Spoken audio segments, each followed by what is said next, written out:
Hello, hello. Assume it worked. Yes. Hey guys, how is it going? It's time that we all took a trip to London Core. Because why not? Welcome back, guys. Today we are going to be doing some episode reviews again. We are on Season 3, Episode 7, which is The Enemy. The Enemy. Yes. Looking forward to doing this one, and welcome back, guys. Nice to see you again. Can't hear you, Samuel. Okay, now I'm trying my audio because I was quite low. Let's see if that sounds better. We'll see. Hopefully that sounds better. But yeah. Whew, what a day. I need a haircut. I think that's fine now. Yeah, you were much higher than me, but it's more because I was just quiet rather than the other round. Mm. There we go. Yes! Hello. The Romulan Stuart, they is back. They is. And is this the second appearance of Tunnellock? Or first? Okay. He's not in it that much, but he's memorable. And obviously the story being that he would have been in it more, it's just he was on Babylon 5 and didn't get much time around Babylon 5, hence why he wasn't. So, and then obviously the DS9 thing happened, so it's kind of funny. Cool. Because they wanted more later, but obviously that didn't connect. Interesting. Well, there you go. Yes. I'll tweak my lighting a little bit, because I'm using one light, because I was doing some green screen over the weekend. And my lighting's a little bit... Oh yeah, it's probably more balanced. Yes, Stuart, how was your weekend then? Pretty good. We had a holiday, didn't you? It was a long weekend here. Victoria Day. Yes. Also known as May 2-4, even though the 24th is on a Sunday, so it should be next weekend. But because the 2-4 wasn't on the Monday, they push it to the week before, which is just dumb. And the reason we call it May 2-4 is because we usually hang out with your friends and drink. So beer is available in a 24-pack called a 2-4 here in Canada.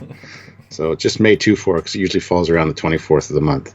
So, but it's Victoria Day. It was Victoria Day, so that's what we were celebrating. So yesterday was a holiday here. So, and now you know. And knowing is 3/4 the battle. Generally. G.I. Jane. Ooh, nice. These are the spin-off versions. Yeah. Yeah. Have you talked about the super chats yet already? I have not yet. No. Oh well, I'll say hi to them, and then after that I'll start sharing with my fluffy front fringe. Okay. Olivia Julius, $2. Hey, there you go. I'm here, Jeff Jacobs. You can stop worrying. It's important. And Ozzy throws in $5. Hey, thank you. All hail the great commander and his Captain Foley. Dun dun dun. So there you go. Okay. That's it. I will start sharing them. That was easy. Indeed it was. But yeah. Super chats. Just read two, which are great. Some of our regulars here, which is awesome. So if you're able to, send a super chat, and we will read it out and read your question or comment, whatever, and talk about it accordingly. So it's a great way to help us out as well as be part of the conversation. So, but if you want to help us out in other ways, there's Patreon. You can join the channel at the rank of Commander, Captain, or Admiral. That's another fun way. You can head over. You can use PayPal, send us a PayPal, head on over to Trekyards.com, because that's a thing, and click the donate button and check it out. And also using Teespring, the Teespring store down there, a whole bunch of other cool stuff. And you can help us out in many, many different ways. So we're getting some cool super chats, which is good. So I'd like to thank you guys for that. Like I said, if you can keep up the PayPals and the super chats, that'd be awesome.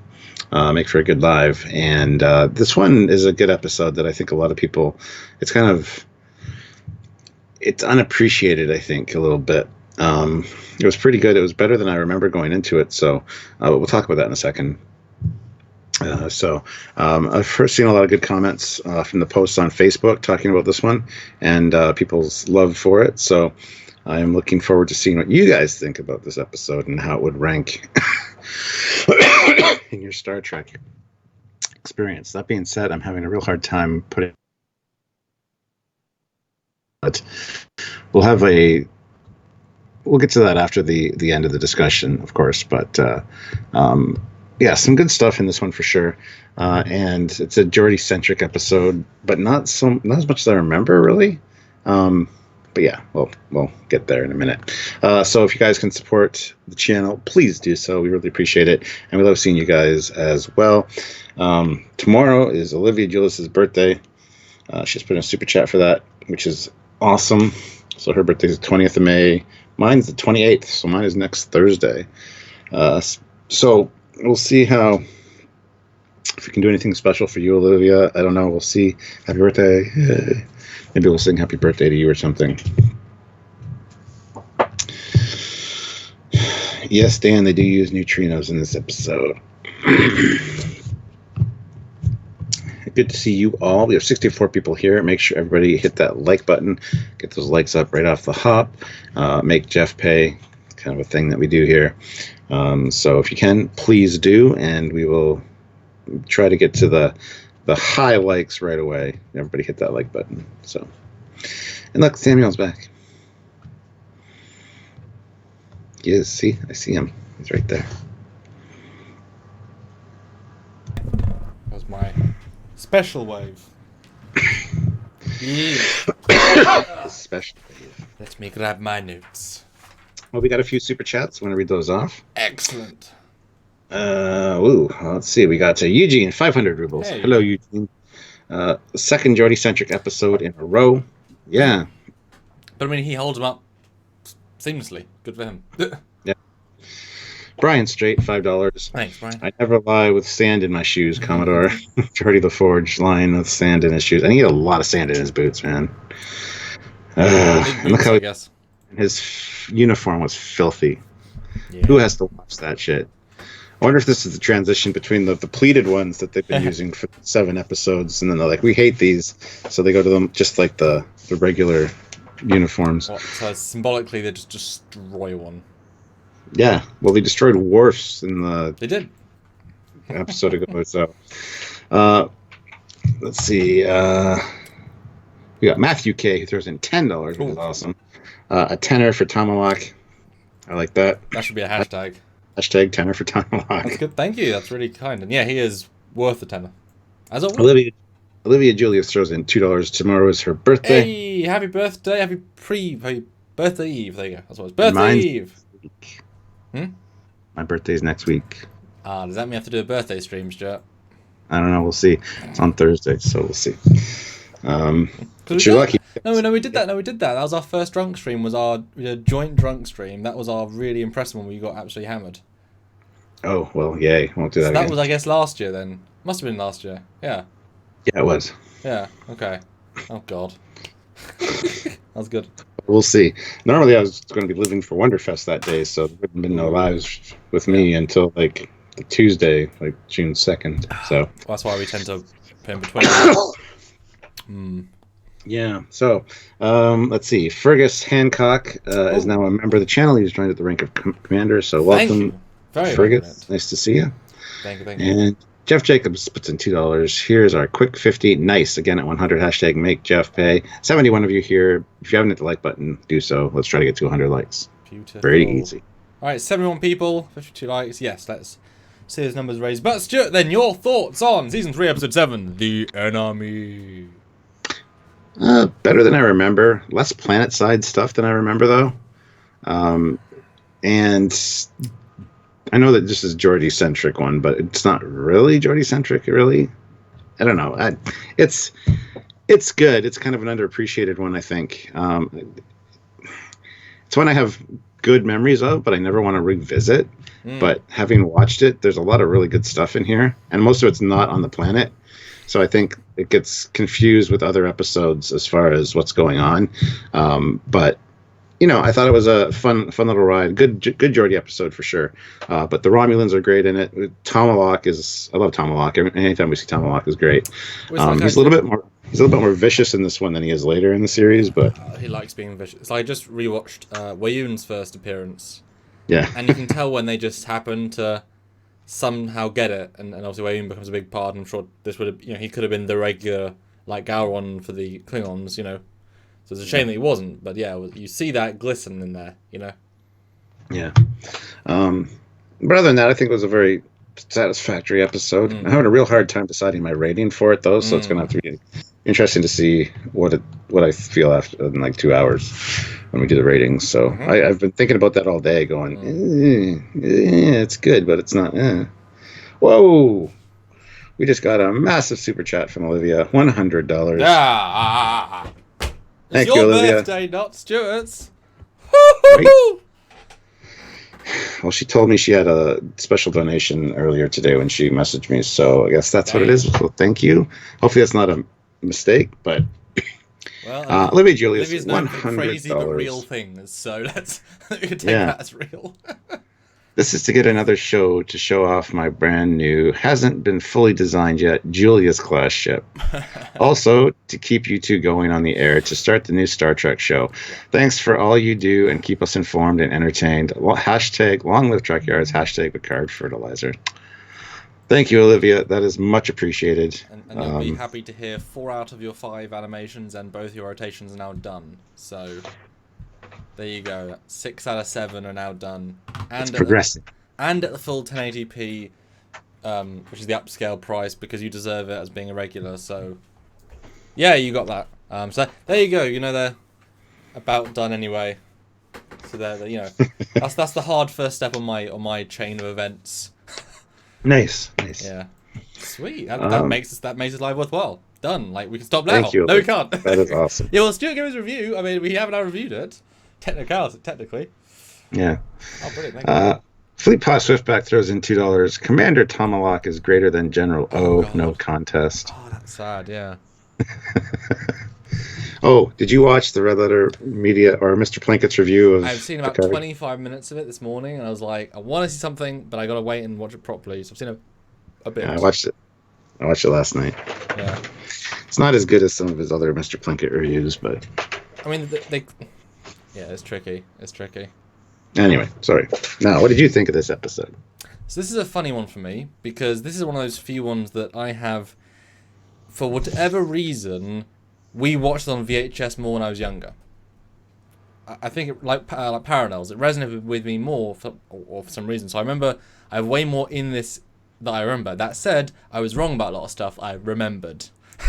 And so I went in with very high expectations. The episode was less good than I remember. Like quite a bit less good. Now it's not bad, but it's a good episode. But I remember thing is one of my like special. I really enjoy this. It was not. Still good, but that's a problem. So we reversed there. I have very distinct memory of them being when Jordi falls in the cave, the initial start. I remembered him staying in that and finding the Roman there. I have no memory of him getting out and walking on the surface for a bit. Like I'm like, wait, what? But he finds the guy in the cave. Like I was waiting for him to fall down again or something. So a bit confusing there. That sounds just interesting for me to rewatch it. But the rest of it I sort of knew. So it's less good than I remembered, but that's, again, I had high expectations. But it is a solid episode. You remember it being more about these two people, and it kind of isn't. And I really started enjoying the episode when they started becoming friends. Because then you get the Tomalak stuff, you get the Picard stuff, you get the drama with the Klingon. The setup was too long. The middle was not interesting enough. And the last third was excellent. Should have got to the meat much, much quicker. It's so many good pieces, but it wasn't formatted in a quite a strong enough way. That said, the political themes are good. The acting by Patrick is excellent, especially in the last third. In every spot, he has some really good. Like when he loads the shields at the end, you can see the fear in his eyes, and it's really different. I've never seen the face before. I know, he's like, I could die in 5 seconds. This is that face. There's definitely different folks than I remember. And I think they need to focus more on Jordi and him and this relationship and more about their chemistry, or more on top like it was a weird balance of stuff. Having now rewatched it, what do you think? Now I've said all that. I'd agree with that. There is a glaring mistake in this episode. Wesley is like, oh, we'll do a neutrino thing. All right, go do it. And he leaves. Then they get contact with the Romulans, and you see the Romulans on the view screen, and Wesley's sitting there. Well, he beamed back. And they talk to the Romulans. No. And then a little bit later, he walks onto the bridge, say, hey, the neutrino thing's done. It's like, oh, cool. Anyway, it's just it's a little bit annoying. Once you notice it, it's like, oh, well, shit. And I also neutrino thing at the end where Jordi's like, oh, neutrinos, Wesley, you saved my life. I think he calls Wesley out for it specifically. Like, what, Data couldn't have thought of this? Or any of his many engineering staff he's hand-picked and helped become better over 3 years. Because the thing is, it's not that ingenious. It's just, this particle is detectable through radiation. Cool. Like, it's all you have to do is go through a list of radiation. It's very, it's very straightforward. But anyway. I mean, but it makes Wesley feel more important to the story. You know, it's an easy, simple way of having him be in the story without really doing anything in the story. So he's there, but he's not really. It's like Data has nothing in this episode whatsoever, which is actually refreshing almost, because he always gets stuff to do. You know, and Beverly gets some nice little bits, but not quite enough. Worf is getting some good stuff. It's an interesting arc for sure. I like how Riker's just pissed at the start. Really pissed for a good chunk of time. Like, he plays off character a bit. Like, you can tell the moment he calms down, but he is like not. Like, I wish they kind of. It's as if they're planning on him confronting somebody, saying, "It's my fault he's down there, damn it!" He just kind of gets over it. But there's interesting emotions being played here a little bit. Yes. Yeah. I'm back now. People are saying that the camera's zooming in and out. It's just the Skype connection. If it goes poor connection on whatever end, it does weird shit. So yeah, it's just no one's fault. Anyway, well, it's the internet's fault, and Skype's fault. So there is people at fault. There we go. Us. So we start on Galorndon Core, amazing name for a planet. I've always loved this name. With a Smoke Machine, the movie. And I do appreciate, though, the dedication to the bit of this sort of environment, because they do make Planet Hell look, feel, and be different. So good for them. And this is expensive to have this level of smoke. And in fact, the audio quality was really bloody good. Like, either they're dubbing or live on take, on set. There's really good audio here. So for what they did, like, it's a good, strong intro, interesting, and you can just think, like this long shot already. Like, there's only so much set, and it's every planet, but it feels nice, and so good job them. It's a good setup, if simple. As soon as they beam down, we hear they have a 14-minute window to do what they need to do. And then they go on to talk about the interference, and good thing we didn't bring Data down, because we'd be unscrambling his circuits for weeks. Yep. So I love that they acknowledge that right away, that there's some funky stuff going on. So although they could have done with the captain's log straight away, setting up where they are, what they are. I thought they did. I didn't think this one started the way it did. Yeah. From my recollection. Very to the point. Yeah. And yet it's slow. Yeah. But they find the Romulan ship wreckage. Yep. Well, no, they find a little bit of metal. I don't quite buy a ship. A two-person, they needed a map painting of like a crater. You know how like in early TNG when Riker's looking over that big chasm, near that shot.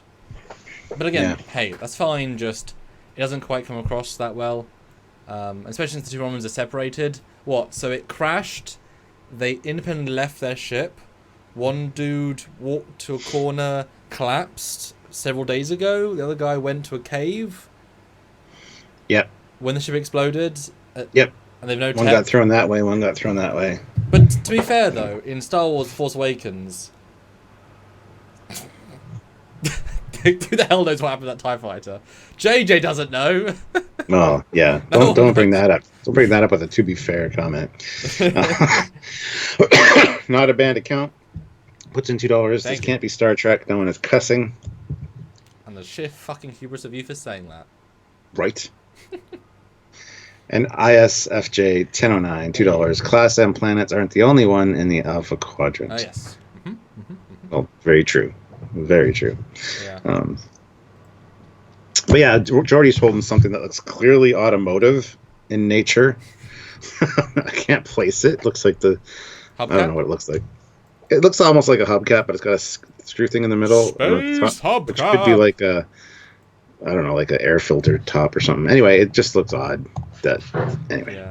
So, I love how he asks Worf, or Riker asks Worf, "You recognize these markings?" Romulan. Don't you? I mean, I think he was saying it as more... I think he was testing them. Can confirm. Yeah. That's the vibe I got too. And then you find the Romulan. And it's good. It's a good little bit. And then he just strangles Worf, which is a great moment. And then first thing to do is extra concuss the concussed Romulan. Yep. All I kept thinking is when Riker turns up, he's thinking, Worf, he really brutalized the guy.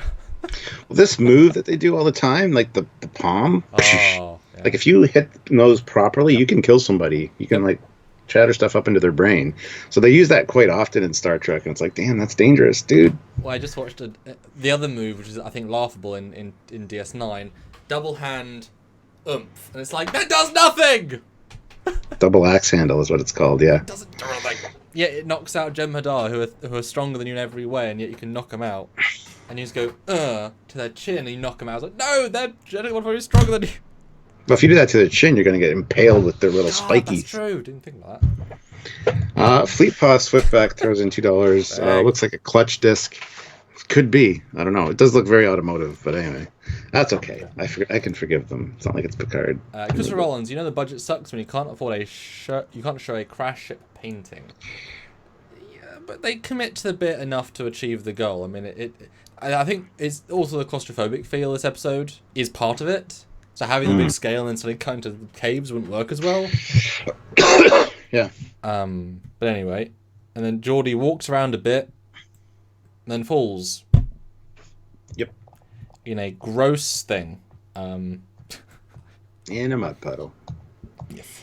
And then we got the classic Scooby-Doo and Velma thing where she loses her glasses, feeling around. Yeah. And again, I remember his visor breaking here. I remember saying I'm blind. I remember all these things at the start of the story here. But no, he turns out, I was like, oh, hello, I'm fine. It's like, oh, you're fine? Oh, that was easy. Yeah, but it's covered in mud. Ugh. Well, there's a moment when he moves it and you just see right through it. You're like, there's no circuitry here. It's just lines. Like, it's just the way the light reflects. You're like, this is just a prop. This is just a prop. Go figure. Anyway, they're yelling for each other. And Worf's about to take off to go find him, and Riker's like, no, leave him. And then they beam up, so Jordi is stuck, and then we get the opening titles. With the captain's log, I believe. Here. Yes, and this is where we learn that they're responding to an unidentified distress signal that led them to go London Core, and so that's why they're there. Which, okay, fine, good. It would have been nice if they'd said. You would think that in his log you'd say Glorndon Core on the absolute edge of the neutral zone. Because half a light year is the absolute edge of the neutral zone. You can't get much closer. What? 0.2 a light year? I mean, that's seconds at warp. You know what I mean? 0.5 is absolutely nothing. This is like right on the border. And I assume the reason they haven't got outpost here is just because the planet is too annoying to set a colony on or whatever. But like this is the absolute edge. Yeah. So they pull in the thing to the transporter room, pull off the Romulan. Oh, sex wedge on there. The pillows, like it's one of those sex wedges, but that's okay. Why do they just beam him directly to sickbay from the transporter room, or? Well, yeah. That kind of bugs me a bit. Well, they don't know how Ilias, and to be fair, I think you could argue that the process of beaming to the transporter room, you can like scan for microbes cleaner and quicker. Whereas if you site to site, you have to go through the pattern buffers more and weirder, and I don't know. Maybe. But there's certainly a weird sense of this is a beam, but then they can sight to sight, and they have to go to the transport room at the end to beam over. Yeah. But I mean, it's just safer, isn't it? Although no, actually, what you could say that because of radiation, it's just 50% safer to go to the transporter room than sight to sight. It's just do the safe. Yeah. Yeah. I have no real issue with it. I just was asking the question. It's a fucking beautiful set, Stuart. It's a really nice set. And Riker wants Chief O'Brien to lock on to Jordi and bring him up, but there's like sensor ghosts down there. The electrical storm is creating a lot of sensor ghosts. We'll start beaming those ghosts aboard. One of them could be Jordi. I like that. He is just randomly start. Boom. He's really pissed. I mean, he's on the absolute board of yelling at everybody, and I really like it. It's different. Yeah. Well, he snaps at Picard too. He's like, permission to lead another away team. Yeah. Picard's like, denied. Like just flat out. But it's right. Like he's never insubordinate, but he's wearing his emotion on his sleeve. Yeah. But I mean, you can imagine like the only it does. It's a combination. Because assuming Jordi was just walking around, who didn't realize the time or got a little bit lost, he could have been like 1 meter away, or I guess 3 meters away. It's very much like I didn't look hard enough. If I'd run a bit further. Yeah. So I didn't yell loud enough. Yeah. Through the massive, radiation. Yeah, sure. Oh, Sperto Kronos says, "Why not take a shuttle? Because shuttles would be dangerous, I assume." Especially in that with those winds, like you saw the high speed winds there, and Yeah. But I mean, that would have been nice to have said in the exposition. But I mean, they're normally so good that. And I think because it wreaks havoc with his visor, and they mentioned data. They'd happy to be unscrambling data circuits for weeks, so it could have something to do with that as well. That's true. Equipment. Yeah. I mean, if data can get corrupted, a shuttle. I mean, it is where the phase and tricorders work, flawlessly in a simple sense. Well, see, the way they explain it's more like it affects the nervous system. It affects his synapses in his brain. That's why he can't use his visor. So it would seem biological. But the first line was like, "I'm glad we didn't bring data." Because we've been unscrambling his circuits for weeks. Could be because he's positronic and it's a little bit different equipment than the stranded tricorders and stuff. But it's still it's still mechanical. There isn't any biological. That's interesting. Yeah. But then they get to walk through the hallway and talking about the ship, and Riker says nothing of the ship to recover unless you want to use tweezers. His annoyed sarcasm is great. It's fun. Yeah, he's kind of pissed off here. Mm-hmm. Which is justifiable, I think. But I think this is a really great scene between the two of them. Let's see here. And then we get a MacGyver scene. Yeah, he detects metal in the rocks and digs it out. And it's such a wonderful, they committed to this. A pure sciencey, logical. It's basically just arena. The Gorn. Let's use the environment to build a way out. But come on, he would do this. I was wondering what the fuck he was doing. Like when he draws the line, I'm like, did he find like a panel? Is that the edge of a panel? Yeah, And then he puts the rocks in. And you're like, okay. And he makes the thing. It's like, okay, he's making a blade. Maybe he thinks there's somebody there that. Time we see him, he's got these damn pickaxe things, which are huge. Mm-hmm. So, I don't know. It was just anyway. Yeah, the props are a little bit too big based on what he does, but this also sets up the precedent that the phasers are working just fine. Yeah. And the phaser should have been in other scenes. They kind of forgot. We'll get that later. But they kind of forgot he had a phaser for most of it. But oh well. But I like it. It's a clever scene. When he had the initial thing, there's no close with the thing he's holding, so I thought it was a Romulan comm badge. I thought he was right next to the second dude, because I remember him being in this cave. So I was like, comm badge, what? Oh, it's Tritanium. Looking around, following footsteps, finding the guy. That's what I thought was going to happen, because I remember something like that. Nope. But it's cool. Yeah. I mean, got his way out. It's very engineering. It's good. Yeah. I think in the scene previous with Picard and Riker, they said it's a weird place for a Romulan encroachment, although it could be a good place to start for an invasion of Federation space.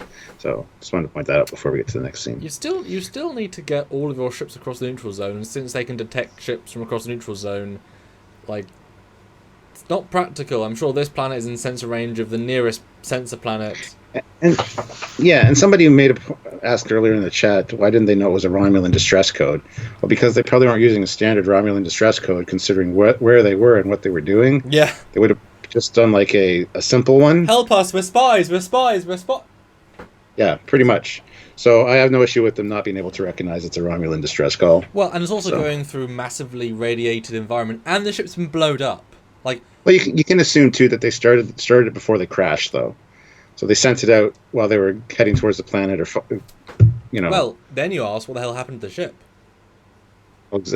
Exactly. We never do find out. It does seem like they were trying to land on the planet, Yes. and something in the atmosphere is what brought it down. But we never get a clear answer for that. So because that would be because the planet itself doesn't make sense unless you can put a base in the atmosphere, and then you design sensors that can monitor out to the atmosphere as a one-way system. That's the only thing that makes sense. So yeah, if they try to land, we should explain how they managed to safely get out of it. It wasn't like a natural, like they crashed, but only the engines were blowed up, and they're not scientists. They couldn't repair engineers, so they just destroyed the ship.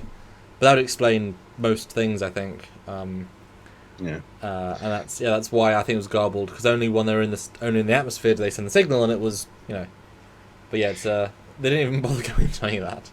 And ISFJ 1009 says lots of Class M planets. And somebody earlier said, why not put a space station in orbit of a planet?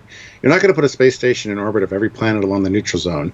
You're going to do the ones that are important. Class M planets would be important. They would have defense platforms and a star base or something. And resources you can mine, extract. Yeah. There's going to be a lot of these that are kind of either in the neutral zone or whatever, close enough to it that they're not going to bother with, really. Well, it's like you've talked about how the neutral zone is actually 3D. Yeah, exactly. I mean, what if it goes 150 light years this way, and then 100 light years this way? I mean, there's probably 1,000 planets. All that's important is the most important planets of location, sensor range, and resources, and then you make it so so everything overlaps, and then you ignore everything else in between, because it's just not. How many borders do we have? We've got the Klingon border, and we have a neutral zone apparently in one episode according to them. We have we have multiple borders that it's just not, and the Romulans haven't been a threat in 100 years, so there isn't. You're not going to keep building new resources. It takes years potentially to build a starbase, and if you build just a small listening post, then okay. Yeah, well, we usually hear about outposts, so they're a lot smaller than star bases and stuff, so yeah. But anyways, this prisoner is up here, massive cell degradation, it is not going well for him, and he is dying, to the point that they can revive him a little bit, but he is on the way out. Yeah. We learned that they thought they would have no problem dealing with him because he's similar to Vulcans, but there are subtle differences and too many of them. So there we get some indication that the Romulans are quite a bit different than Vulcans. Which I don't remember hearing explicitly said, so I'm going to refer to this because we've had the discussion as well. Yeah. I really liked that. Yeah. So turns out he needs a transfusion of compatible ribosins, whatever they are, to recover. So they're going to test every crew member. They can't replicate them because I think Riker asks, can't they be replicated? We can't replicate them because they're too complex. And we find out that exposure on the planet is slowly breaking down the synaptic connections. And they ask about, will that affect Jordi? And she's like, So, it's a nice ticking clock. It's a nice extra ominousness. Yeah. So then they ask the Romulan about, are there other survivors? He says that he's alone and will not answer any questions. Yep. And Riker's like, well, if you have a mothership, is there a mothership that should be advised of your condition? Nice try, Riker. Trying to get that information, But yeah, then the guy just passes out, rolls his eyes back, and passes out. So it's a weird one because the guy is basically committing suicide here. He's not helping in any way to help him get rescued, and Riker isn't really trying that hard. I mean, so what's even the point of staying on a Federation starship? We've only got a minute. Why waste time? Yeah. Yeah. Well, I mean, the setup's pretty good, though. I got to say, how he needs a specific thing that they're going to test the crew for, and later it turns out that none of the Vulcans are compatible, which I find a little odd considering their shared heritage, but still. Well, there isn't that many Vulcans on the ship. They're probably Yeah. under 15, 20, you know what I mean? So I wonder if they're all half are ladies, other half are whatever. Because I like the fact that it's not they're physically that different, it's that all the subtleties are different. Yeah. And you have enough subtleties, it just won't... Although when we get to the reveal of who is similar, it's a little bit daft when we break it down. 109 people watching. Excellent. Everybody make sure you hit that like button. And if you want to super chat a question or a comment about this episode, please do so. We would love to read your comment and talk about it and have you guys involved. We love it. And just to let everyone know, we do get about 75% of our income now from super chats on YouTube. So, if you help us out, it does help us out during the week. Anything amount is good. And we have to read what you say. It's powerful. So now, Jordi has unicorn horns that he's like climbing the side of the cave with. Yeah. And they don't look...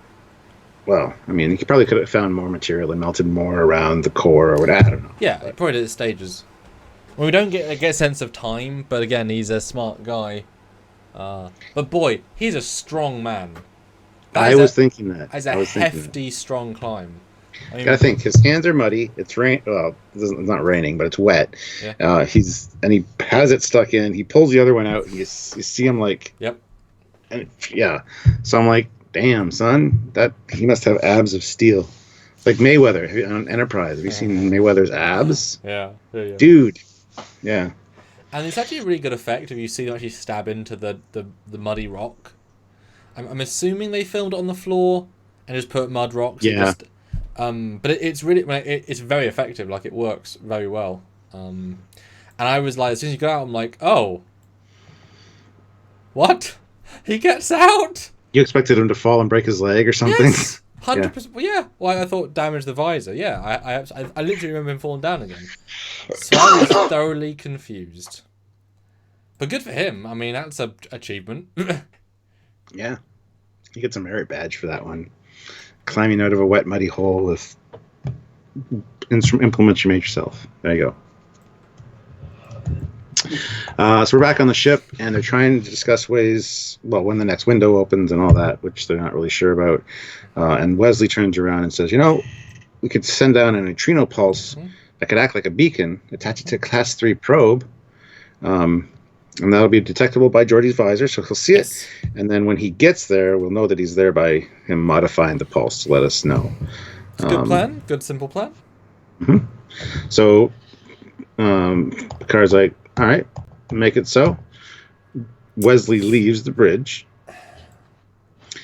Then we find out there's a transmission incoming from inside the Romulan side of the neutral zone. And they basically eavesdrop on it. So it's not encrypted or anything. It was a little too easy. And it's Tomalak, and he's like, Tomalak to Pi. I guess the other guy's name is Pi. We have received your distress signal. Respond. We are entering the neutral zone now. We will reach you in 6 hours. To which Picard is like... Hello! Hey, I kind of couldn't help it over here. I'd advise you to stay on your side of the neutral zone.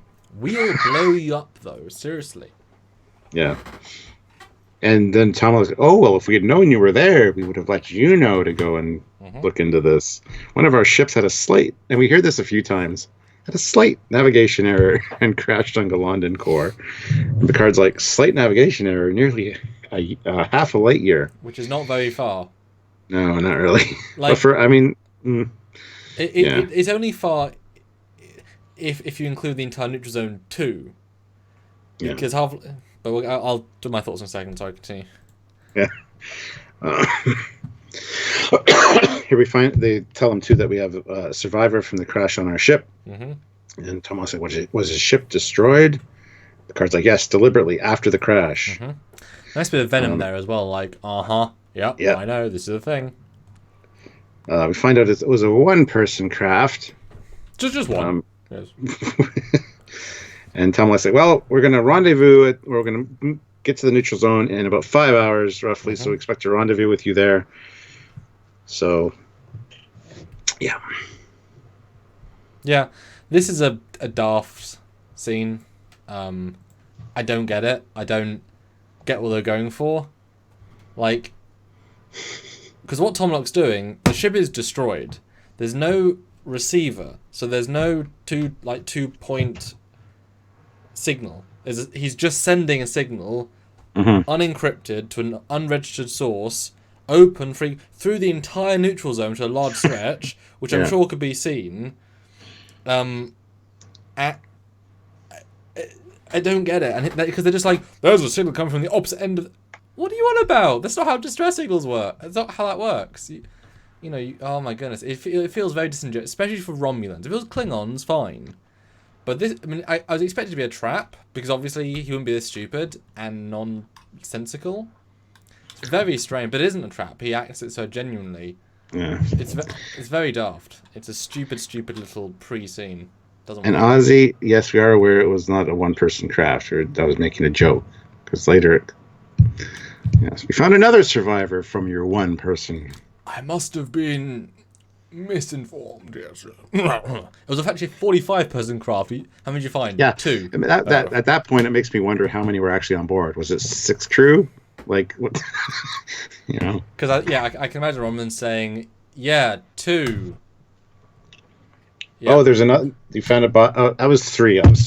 God, our information is so out of date these days. We found another body, sir. 4. Oh, God, we're an empire. You wonder why we're not stronger because we can't counter. Micro I thought was 50. There's over 2,000 people here, and half of them are troops with guns. I turn on the corner. One day there's only 2 officers, and the next day there was 1,000. It was very confusing, as if they remastered the scene. But no, I think it's a stupid. Hi, Wesley Crusher. Wesley Crusher's in the chat and says Captain Foley keeps talking about me, but not to me. Well, hello, Wesley. But does he support Wesley Crusher or the Wesley Crushers? That's the question. Ooh, good question. But yeah, I think this is a stupid scene, especially for Tom, especially for Romulans. I like Picard's counter, but also feels disingenuous to be able to have a real-time talk across the entire neutral zone. Like, it was that easy. I guess through relay posts, but it's a bit easy, Well, yeah, I can't see. I don't think the neutral zone is that large. Like I can see them communicating real time. But it's meant to be the buffer. We know it's many star systems wide, and you would think that. Yeah, it just feels a bit disingenuous to the point of the story. It's just to get them there. It's like, why isn't Tom Lock cloaked? Why isn't he all these other things? I mean, it's just. Well, I think it's such an unimportant little planet that they didn't think there'd be an issue sending the people. First of all, second of all, messaging them. They happened to get intercepted the distress call by the Enterprise. So I think it was a real shock to Tomalak. Oh yeah. Okay. Shock to Tomalak. I like that. It's Tomalak shock. But it's. But then you wonder why. They don't even really mention that you breached the treaty first, because even going into the neutral zone it was an accident. It was a navigational accident officially so far. Yeah, but it wasn't though. So. Well, they mentioned the accident, the navigational accident. They also mentioned that it has no strategic purpose really, although it could be a good jumping off point. Could. So it's kind of like, why are they there? That's never answered. Well, but they put enough lines in where it's like, Well, it's a potential. They're always searching. I can imagine there's dozens of ships in our space or in the Federation space. I mean, honestly, they've got cloaks. Why the hell wouldn't they be everywhere? I mean, I'm surprised there's not a ship orbiting Earth at all times. Yeah. I mean, you know what I mean? But anyway, dumb scene, but a great conversation with Tom Lock. Well, while he's talking to Tomalak, take a note that Wesley Crusher's at the helm, even though he's left the bridge, and he comes back later. But anyway, not a big deal. No one notices that kind of thing. So. Good bad. But after he talks to Tomalak, and Troy he talks can to detect. Troy can detect his emotions from across the neutral zone. Well, all she says is he'll stop at nothing to complete his mission. I mean, that could be read in like body language, I guess. I hoped he was going to say like, you can read it from this far. Oh no, but the body language is clear. It's like, okay. Yeah, you need something like that. Picard's like, we must measure our response carefully, or history will remember Galandan Corps as or London Core, same as Pearl Harbor or Station Salem 1 as a bloody preamble to war. Mm-hmm. Well, there's a story there. Station Salem 1. We need to hear this. And it's so strange to hear the word Salem 1 because I've blown up that station in the Romulan War fan film. So I've done the entire battle. I have an intimate knowledge of Salem 1 and Salem 2. So well, there you go. I nuked that station. So it was a preamble to the Romulan War then. Mm-hmm. Cool. Yep. Cool. It was the very first attack by the Romulans. It was the start of the Romulan War. And that's in canon. That's like part of it. Well, there you go. Yeah. I didn't know that. I nuked it. Dude, you're such a bad person. You started the Romulan War, Samuel. Yeah. Oh, you're fired. Anyway, we are down on in sickbay, and none of the humans. Anyway, humans have far too many biorejection factors. So nobody's matching up with the testing. So yeah, just letting you guys know. I like the multifacetedness, but you probably could have removed the Worf storyline and given more time to other stuff. I'll be honest, it's the weakest of the three. Even though its own episode would have been good, but it's the wrong episode for it, I think. Yeah. Well, it ups the stakes though that if he dies, then there could be a so. And then this is when Wesley comes back on the bridge. So anyway, point that out. The neutrino beacon is operational and placed aboard a Class 3 probe. So anyway, they launched the probe. Nice to see. Very famous shot of the Enterprise. As in one of the I remember seeing it's part of the remastered Blu-ray. Mm-hmm. Good. And then this bit confuses me. The whole Jordi middle bit. Because he walked very, very close to the beam-in. Very close, because he had 10 minutes. Fell down a hole. Went up the hole. Has sensors. Should have some sensors where he is. And then somehow... Like, I don't see him, honestly, walking this way the first time across a cavernous pit thing to get to the hole. So why is he going this way? It's clearly not the right way, because it was flat land. That's a very, very good question, and I don't know. Like, his objective should be the beam-in site. Why is this a thing? And it looks good for them, they managed to do a water pit thing, but it's like, this is clearly not the way he went. I don't get it. What's the point? I don't. And why is he just? Yeah, and you wouldn't just wander looking for things. No, you want to stay near the beam-in point. Yeah. So yeah. I get it if the Tetron beam thingy was first, but he gives no indication you can see it until he. It's neutrino beams. Neutrinos. What did I say? Tetrion. Thank you. It's a big difference, man. It is. Well, yeah, sure. Then he gets this little cave and he sees it, and I wish that this had been first and then he moved. Oh. And this is where he says, a neutrino source. Thank you, Wesley. What? And you can just hear Data saying, I could have thought of it. I did it. Yeah. His face. Yeah. Yeah, I would. Yeah. Anyway. It's cool seeing how his visor works and stuff, though, a few times during this episode. Well, he's like the best person to be here, honestly. I mean, he's the only person who could have been here and survived. And also, your video is frozen in a odd face. Why am I demoted to Lieutenant, Zachary? What did I do?